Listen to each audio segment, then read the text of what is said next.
E whai ake nei ko ngā tohu huarere tō tika atu ki ngā rohe I tā rānei o rangi pai huarere kei te haere ake ki waiho pai manuhere kia me o te poti he tua ua e tahi wā ki e rātu rohe.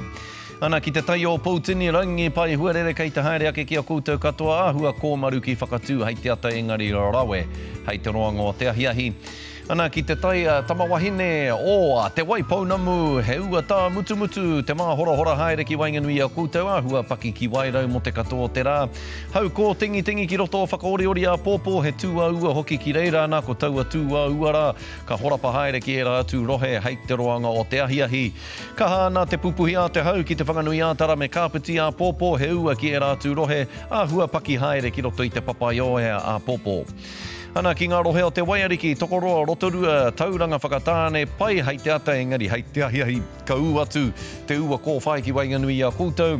Waihoki a Tāmaki Makaurau me whangāre he ua kei Wainganui a kōrua hei te ata, rawe ke pai ki pai hia mo te katoa o te rā. Te kaumā whā, te kaumā rima rānei ngā pāmahana.